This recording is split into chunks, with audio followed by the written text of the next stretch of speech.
নমস্কার বন্ধুরা, আজকে মরুলা মাছের একটা রেসিপি আপনাদের সাথে শেয়ার করব।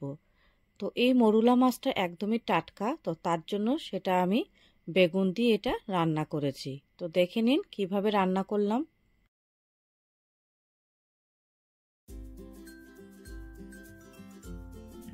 মরুলা মাছের চচ্চড়ি করছি আজকে বেগুন দিয়ে। তো তার জন্য আমি প্রথমে মরুলা মাছ এখানে নিয়ে নিলাম। এখানে 300 গ্রাম মতো মরুলা মাছ আছে। প্রথমেই মাছগুলো নুন হলুদ মাখিয়ে ভেজে নেব একটু। মাছ ভাজার জন্য এখানে হাফ চামচ লবণ নিলাম, নিচ্ছি অল্প একটু হলুদ গুঁড়ো। এগুলো দিয়ে মেখে মাছটা একটু ভেজে নেব। এই মাছগুলো একদম টাটকা মাছ পুকুরের। তো এই মাছগুলো এইভাবে খেতে খুবই ভালো লাগে। টাটকা মাছ হলে এইভাবে রান্না করে দেখবেন। তো এখানে মাছ মাখানো হয়ে গেছে, এখন এটা ভেজে নেব। গ্যাসে কড়াই বসিয়ে দিয়েছি, কড়াইটা গরম হয়ে গেছে। এখন দিয়ে দিচ্ছি সরষের তেল। তেলটা ভালো করে গরম হয়েছে কিনা তার জন্য আমি দেখে নেব। এক টুকরো পেঁয়াজের কুচি দিয়ে মোটামুটি তেলটা গরম হয়ে এসছে। এখন আমি এর মধ্যে মাছগুলো দিয়ে দেব। তেল ভালো করে গরম হলেই তারপরেই মাছটা দেবেন, না হলে কড়াইয়ের মধ্যে মাছটা লেগে গিয়ে ভেঙে যেতে পারে। তো আমি মাছগুলো ভেজে নেব।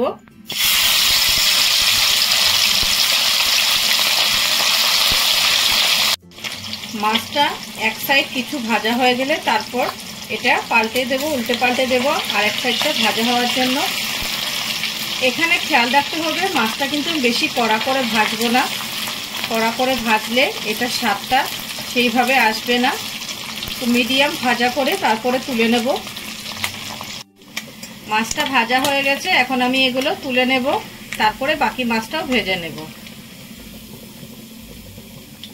আমি বাকি মাছগুলো একইভাবে ভেজে নিচ্ছি।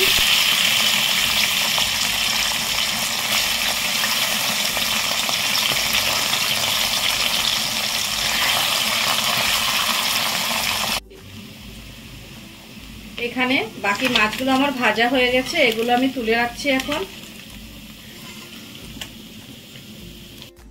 এখানে বেগুন কেটে নিয়েছি দুটো, এরকম লম্বা লম্বা করে কেটেছি। বেগুন দিয়ে যেহেতু মাছটা করবো, ছোট মাছটা, তো বেগুনটা এটা ভেজে নেব। আর নিয়েছি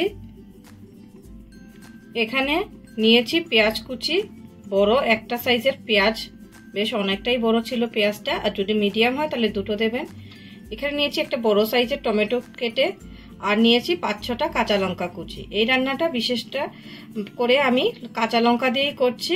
আপনারা চাইলে কাঁচা লঙ্কা কমিয়ে গুঁড়ো লঙ্কাও ব্যবহার করতে পারেন, কিন্তু টাটকা মাছ বেগুন দিয়ে ঝাল করব, তার জন্য আমি এখানে কাঁচা লঙ্কার ব্যবহারটাই বেশি করছি। এখন মাছ ভাজা তুলে রেখেছি, আর যে তেলটা আছে আমি আগেই তেলটা একটু বেশি করে দিয়েছিলাম। তো যে তেলটা রয়েছে সেখানে আমি বেগুনগুলো ভেজে নিচ্ছি। বেগুনগুলো আলাদা করে ভেজে নিলাম। এখানে বেগুন ভাজার সময় অল্প একটু হলুদ দিয়ে ভাজবো। 1 চিমটে হলুদ দিয়ে বেগুনটা ভেজে নিচ্ছি।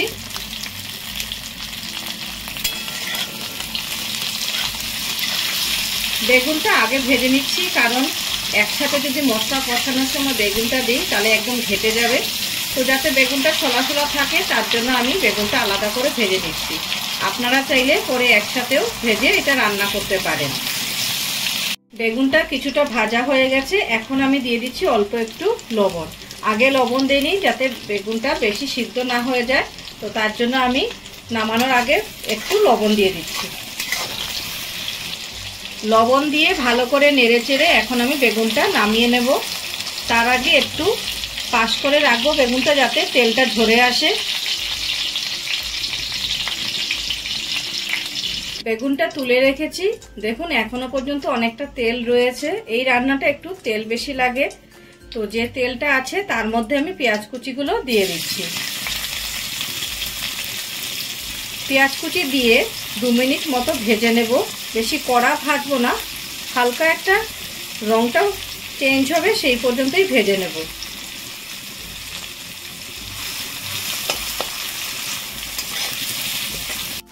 পেঁয়াজটা অনেকটা ভাজা হয়ে গেছে, এখন দিয়ে দিচ্ছি চিড়ে রাখা কাঁচা লঙ্কা আর দিয়ে দেবো এর মধ্যে কেটে রাখা টমেটোগুলো।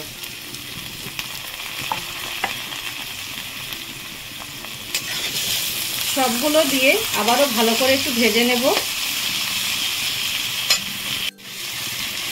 কিছুটা ভাজা হয়ে গেলে এর মধ্যে অল্প একটু লবণ আর মশলাগুলো দিয়ে দেব।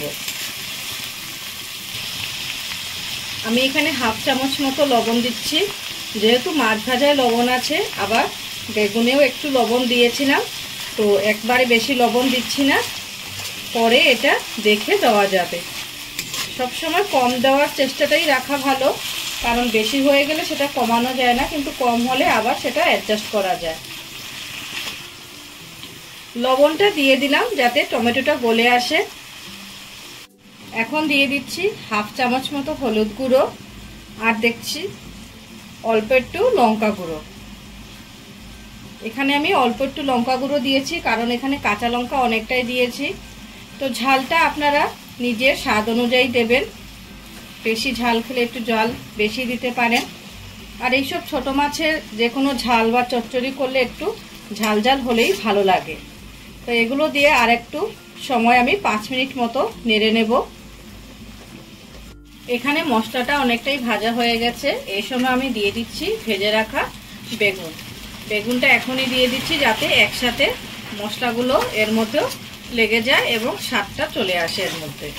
সবগুলো মশলা একসাথে হয়ে যাবে এবং কষানোটাও ভালো হয়ে যাবে।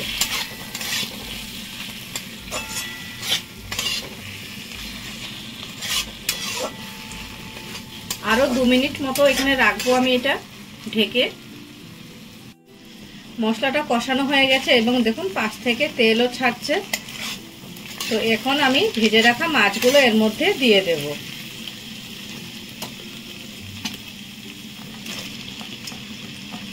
মাছগুলো দিয়ে ভালো করে নেড়ে নেব।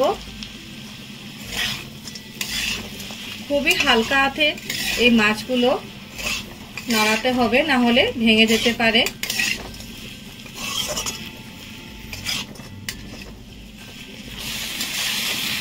এই রান্নাটা এইভাবেও যদি কেউ রেখে দেন তাহলেও হয়ে যাবে, কিন্তু এর মধ্যে অল্প একটু আমি জল দেব যাতে মাছগুলো একটু সিদ্ধ হয়ে যায়, কিন্তু জলের পরিমাণটা খুবই অল্প দেব।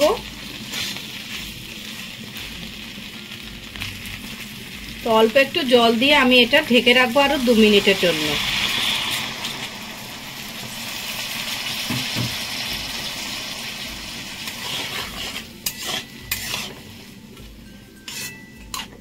এই সময়টা আপনারা লবণটা চেক করতে পারেন।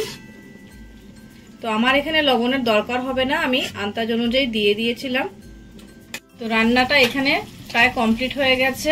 ঝোলটা শুকিয়ে নিয়েছি আমি, এখানে পাশ থেকে তেলও ছেড়ে দিচ্ছে। আপনারা চাইলে যদি ঝোলের প্রয়োজন বোধ করেন তাহলে অল্প একটু গামাখার ঝোল রাখতে পারেন। তো নামানোর আগে এখানে আমি দিয়ে দিচ্ছি ধনেপাতা কুচি।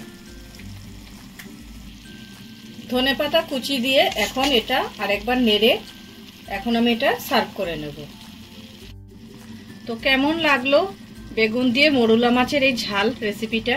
খুবই কম মশলা দিয়ে আমি চেষ্টা করেছি এটা রান্না করার জন্য, কারণ এটা একদম পুকুরের টাটকা মাছ। তো চাইনি এর মধ্যে অন্য কোনো বেশি মশলা দিয়ে সেই মাছের স্বাদটাকে নষ্ট করার জন্য। তো আপনাদের যদি ভালো লেগে থাকে তাহলে অবশ্যই লাইক, কমেন্ট ও শেয়ার করবেন। ও চ্যানেলে নতুন হলে অবশ্যই সাবস্ক্রাইব করবেন ও পাশে থাকা বেল আইকনটা অবশ্যই প্রেস করে রাখবেন, তাহলে আমার চ্যানেলের যে কোনো নতুন নোটিফিকেশন আপনার কাছে সবার আগে চলে আসবে। তো দেখা হচ্ছে নতুন ভিডিওতে। ভালো থাকবেন, সুস্থ থাকবেন, নমস্কার।